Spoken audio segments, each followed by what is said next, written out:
دكتور مصطفى محمود لما جه يتكلم عن القبر والجنازات، بصراحة أحسن واحد يتكلم في موضوع الجنازات ده. كان بيقول إيه؟ في الجنازات خارج القبر أحدهم يبكي والآخر حزين وأحدهم لا يبالي، وفي داخل القبر أحدهم يقول ربي الله وديني الإسلام ونبي محمد صلى الله عليه وسلم، وآخر يقول لا أدري.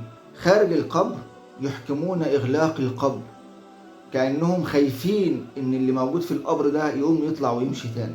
وفي داخل القبر أحدهم يقول ربي أقم الساعة، واحد تاني بيقول رب ارجعون لعلي أعمل صالحا فيما تركت. في خارج القبر يتأففون من التراب وحر الشمس أو برودة الجو، وفي داخل القبر لا يملك أحدهم إلا قطعة أرض مترين وقطعة قماش وعمله ودعوات صالحة.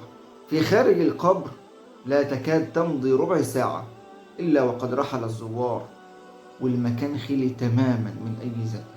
وفي الداخل ضجيج، أحدهم منعم يرى مقعده من الجنة والآخر يهرول من شدة العذاب. في خارج القبر أناس قد رحلوا من بيت مكيف إلى مسجد مكيف في سيارة مكيفة، وبرضه متضايقين من حرارة الشمس أو برودة الجو.